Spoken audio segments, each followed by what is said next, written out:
let's dive into selections. Here I will give you some of the guidelines for using the most essential selection tools. Although there are more, these are the ones I use on a daily basis. We will start with one of my favorites added a few versions ago, the Quick Selection tool. The Quick Selection tool uses a brush in order to paint in a selection area. I clicked and dragged and safely let go, but you may notice as I am painting with this tool, I am very careful not to cross this circle outside the edge.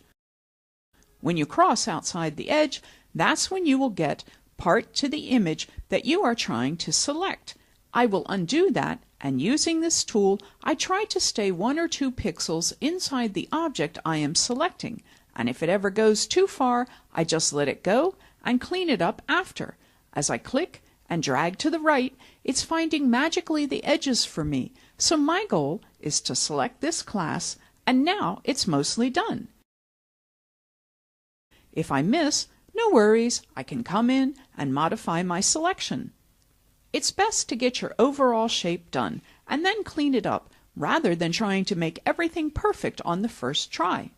Often the Quick Selection does a better job of cleaning up than it does with its initial selection, so I have selected most of this class. I will zoom in with Command plus or Control plus because you are only as good as your zoom level. You may think you had done a great job and zoom in and find out you missed something.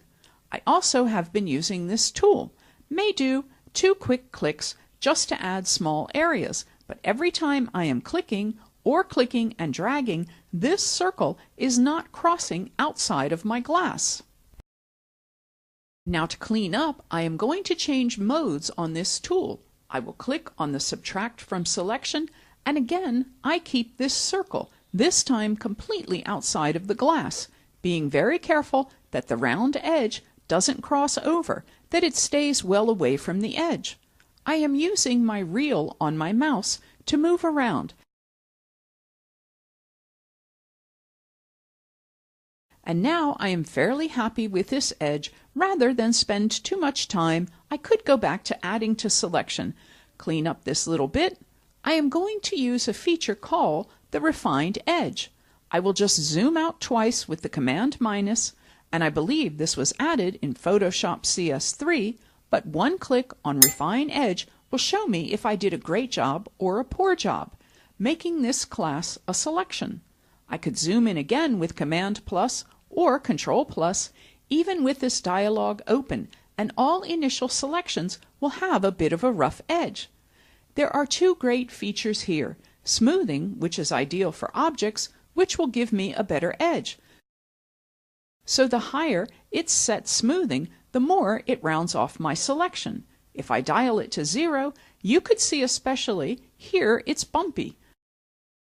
Dial up a bit, and it seems that up, if I wanted very crisp, I can dial up contrast, and now I have got a lovely sharp crisp edge on this glass. And often it's best to contract your selection a bit. It's preferred to cut a little inside the shape rather than see the border or the background that you are pulling this glass out up. And finally, radius attempts to blend away the background. That is a very high number, so it might go too far, especially since I am dealing with glass. But in this case, I think I will dial contrast down a bit, and I will be happy with where I am now. This is just an introduction to the Quick Selection tool and using Refine Edge. When I am finished, I will choose Output to New Layer with Layer Mask, and that will cut away the background when I click OK. Now I can instantly see I have isolated this object. So I never finished a selection of an object or a person without running Refine Edge, especially when my goal is to cut something away or drop it into a new background. The next type of very useful selection is the rectangular or even the elliptical marquee tool.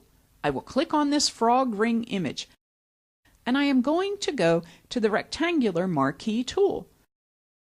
I will click and drag, telling Photoshop that I want to keep this portion of the image.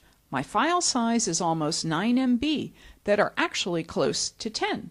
But if I choose Image Crop, Now it's cut down to 5.7 and I am left with the perfect shape. Or I can click and drag to tighten the selection to the frog or even get in the middle of it and move it a bit. I can also use my up, down, left and right arrow keys to nudge it until I am happy. And now choose Image Crop and my file size is dropped even more to 4.8. And there I have an image that's ideal for putting on my web page or placing in my print brochure selling the 3. Finally, I am going to use the Quick Selection tool to get the best at this sky. I had a very difficult time getting this guy to show through while I color balanced the rest of the image. So if I hide the top layer, all I did was make 2 different adjustments on the same original. One dark, seek to the original sky in the photo. One light, so I could see the detail in the sign in the rich colors of these buildings. So I will go back to my favorite selection tool, the Quick Selection tool. I will click and drag, and it's constantly adding to the selection. If I get too much, I go to subtract, being very careful this time not to get into the sky. And finally, I will select the opposite or the inverse. Select inverse so I can preserve this detail. By adding a layer mask, I will cut a hole through the top layer to reveal the rich sky in the layer underneath. So now I simply click once on Add Layer Mask and I have created an outstanding merged photo. So in this video, you have seen my 2 favorite selection tools. I use these daily in Photoshop, so dedicate some time on your own to mastering these tools and you will find this far faster at getting what you want out of every image.